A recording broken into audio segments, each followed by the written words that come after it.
Hello there, Ray here, and Minecraft just dropped a huge 1.20 snapshot. This includes the Sniffer, Archaeology, and the Cherry Blossom biome. Leave a like and make sure you're subscribed, and let's get into it.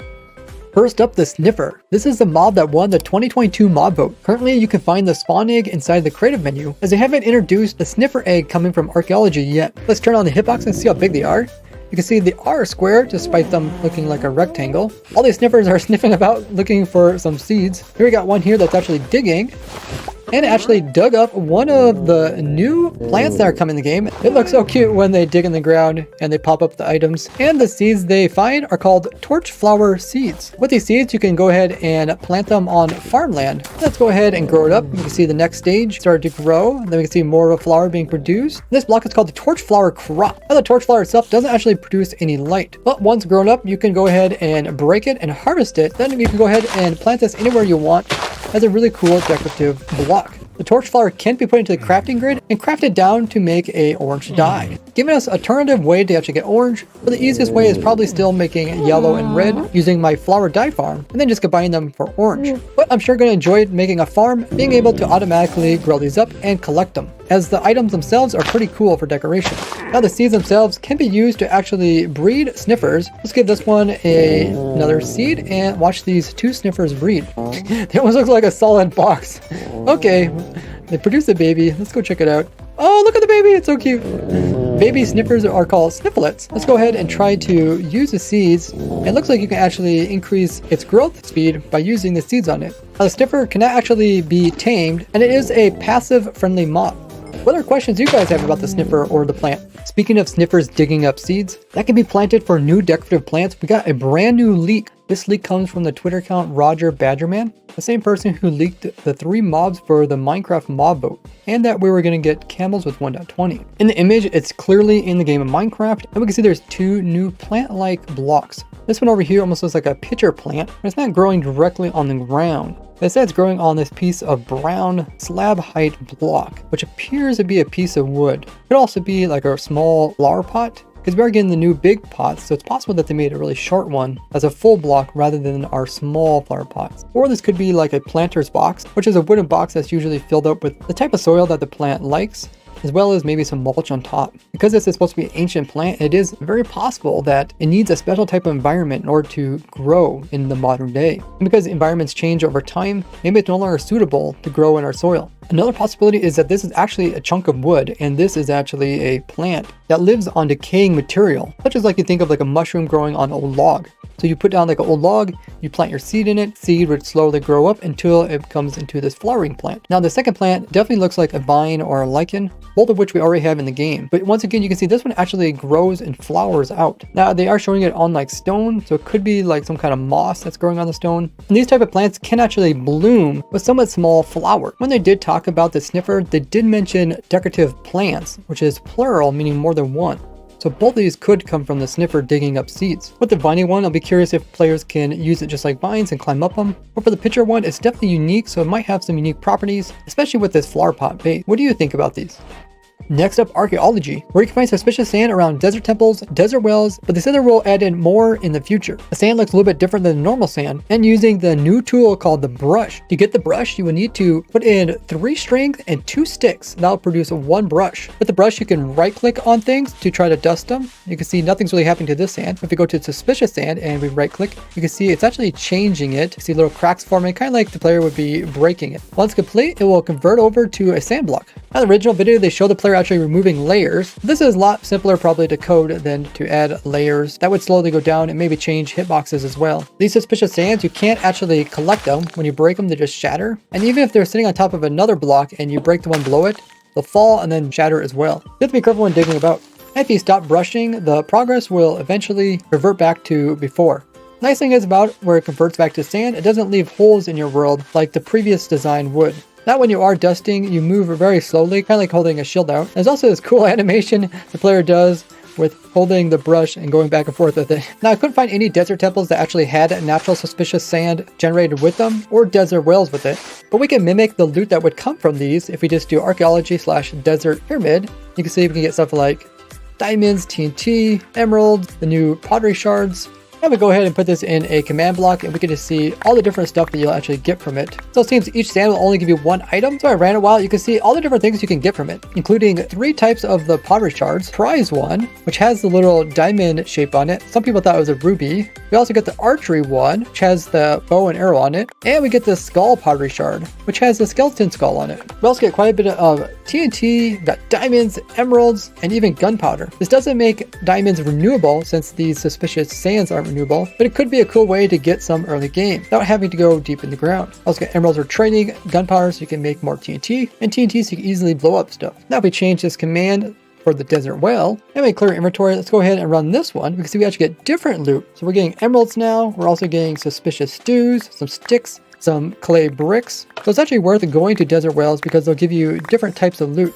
This includes the other pottery shard, which we couldn't get from the desert temple. This one called Arms Up. It's a little character with his arms up in the air. We also got tons of suspicious stews. Let's go ahead and eat one of them. That one gave us blindness. This one gave us night vision. This one gave us jump. So it seems like it's kind of random what effects you'll get. So you could get a good effect or you could get a negative one. We also got some more emeralds and of course sticks, which could be used to make like more brushes, because when you do use them, they take durability damage. You can see they have 64 of it.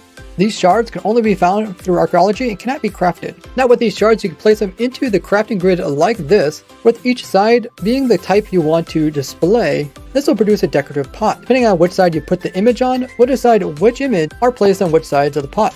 Notice that we use 3 skulls and a bow, and that's exactly how it turns out. You can also make a plain pot just by using normal plain bricks. You don't have to go doing the archaeology in order to get more of these pots. So this will make my clay farms more useful, as you need clay in order to get tons and tons of these. If you use your bare hand on the pot and you break it, it just instant breaks and you get it back as an item. But if you use a tool on them, it will shatter and it'll drop the pottery shards so you can craft it again if you want to. If you use silk touch on these, they will drop as an item. It's pretty cool that the shards are stackable, but the pots are not, as they do have special NBT tags for the individual ones. And it doesn't seem that you can place any items inside or any liquids. And as I predicted, these blocks are slightly smaller than a normal block, and when you stand on top of them, your player will just walk right through the mouth of the jug. Now originally they talked about finding the sniffer egg inside of chests in ocean ruins, but since it fits so well with archaeology, they probably switched over to finding it within there. They could still add archaeology to ocean ruins someday, but it seems like they scratched the idea of finding it within the chest. What questions do you have about this?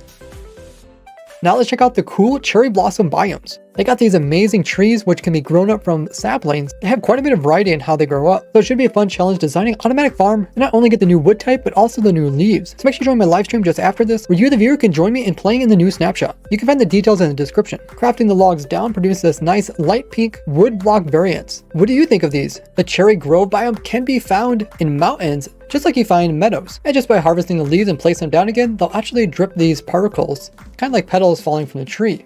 Besides all these cool cherry stuff, there is these new blocks that are on the ground. We go ahead and look at them with F3. They're called pink petals. And in survival, you can actually just break these off the ground and they look amazing. You can use these to then craft down or pink dye. And you can get more of this stuff just automatically by dispensing bone meal onto it. It's an easy way to make a pink flower farm. There's also different levels of it. So this is like flower amount 2, then there's 3, and then there's 4. And after that, it will give you extra. Bedrock Edition also got most of these updates like archaeology and the sniffer. They just didn't get the cherry blossoms. They also fixed some other bugs along with it.